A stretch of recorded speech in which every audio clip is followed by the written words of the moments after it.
How are you all doing? So today I took some notes, and notes which are something I really want to share with you. I started this channel of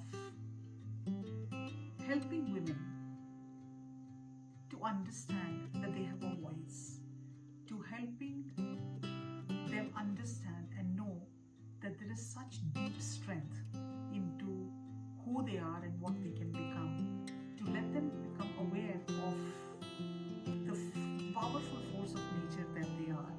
And many a times I often not, I started to think sometime, a couple of months ago, that I need to set up a challenge for myself so that I can reach more and more women, because I know when a woman changes herself, she has the power to change her family, she has the power to change society, she has the power to change the country, and she has the power to change the world. I feel so many of us out there do not understand that unbelievable strength, the unbelievable courage, the unbelievable resourcefulness that each one of us carries within our hearts and our bodies and in our relationships. That when we tap into that absolute, eternal, never-ending resource of power that we've been gifted by the nature, we can create miracles day in and day out. That's my hope, that's my belief, and that's my conviction. So when I started to think about this today morning, I was just thinking that why more of us do not believe in that power? Why so many women lead a life at such a peripheral level, literally on the edge, seeking validation, seeking support, being competitive with other women, not diving deep into the power that they have? That what can I say to them so that they just wake up and just rise and take on that power that lies within each woman. And I think to all the women out there, today I just wanted to share, because soon it's going to be my birthday week. I've got some of the lessons that I learned, and what were those game-changing lessons for me that helped me empower myself as a woman. So I'll start with a little story. So I was very, very young. I think when my third sister was born, we have a 6-year age gap. So I must have been 6 when she was born. And at that point in time, I come from a typical middle-class Punjabi family. And there's a couple of our relatives had come back from school, and a couple of our relatives were there. And one of my father's aunts was actually sitting and crying. And not just crying like a normal crying. She was like, oh, so sad, you've been born, She's addressing my grandmother, who's also in the same room, and saying that you have a third born girl child, grandchild. And now this is the end of the Taneja surname, over and out, finito. And she was wailing her heart out as if some real tragedy had happened in our house and in our family. And when this happened, I as a little girl walked in, she was somebody who would frequently visit our house, and I'm looking at it, seeing what's happening, and I went inside, changed my clothes, came out.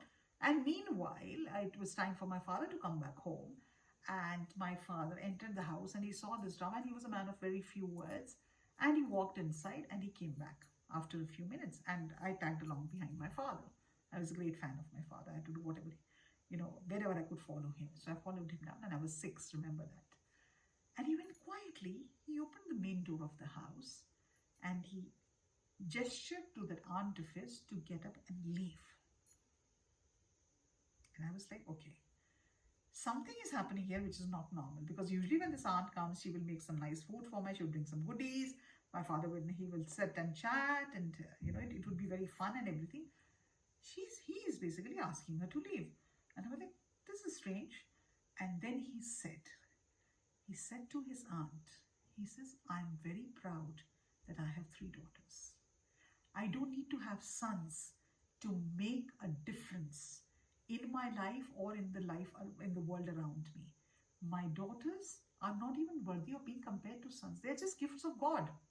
Whatever he has bestowed on me, I take it with intense gratitude.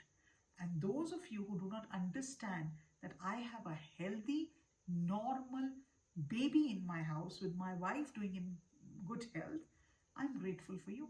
You can please leave. That's all he said. He said that and he walked away. This particular incident at that point in time was not something that had a great impact on me. I don't even remember thinking or reflecting upon it. But over the years, I have gone back again and again and revisited that incident.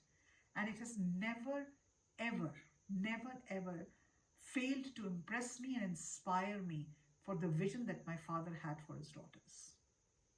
The question is, he gave me a platform. He gave me an upbringing that told me with his actions, with his words, with his behavior, that I was not lacking in any way and that I had to prove something to the world to be the woman that I will become or I had to become. Most of the women do not get that environment. Most of the women, right from their childhood, are subjected to humiliation, are subjected to being treated as if they're a burden on their parents, are subjected to entire group of relatives and friends and what have you, the works and the society, which strongly undermines their power. I want to say to each one of you out there, it is up to you to take that power. It is up to you to change your destiny. Nobody is coming to save you. No one will come to save you. What you decide and do with your life today is what your life is going to become tomorrow. So take charge. Wake up, rise, and stand up for yourself. You are nothing less than the sun and the moon and the stars out there. You are the most powerful being on face of this earth if you only choose to believe that. My endeavor through my channel, my endeavor through my courses which are upcoming, my endeavor through the workshops, my endeavor through my therapy sessions is just this, that challenge yourself to become the best version of you because you owe it to yourself. As women, we have for centuries and centuries have been told we are not good enough. We have been told we cannot manage. We have been told we are second-rate citizens. We have been told that we are objectified. We are being told you are just important enough to just reproduce. Change the narrative. Change that conversation. It can happen with a conversation that you have at home with your own daughters. It can be a conversation that you have with your female colleagues in your workspace. It can be the conversation that you have with your house help. Support each other. Talk to each other. Let each woman out there know that you are one of the most powerful forces of nature and the world around you is what you will create of it. Why are we scared? Why do we fear that we cannot take charge? Why even in this time and age, our representation in political organizations, in parliaments, in corporates is so low? Because we cease to not understand that, we cease to absolutely not, take charge. We just believe we are not good enough. Nobody tells us that. We create that narrative around us. We feel scared to ask for raises. We feel scared to participate in demonstrations. We fail to get into political ignorance. Whatever is your calling, it could be just being the best mother on the face of this earth. Go ahead and do it. Or the fact that you are who you are.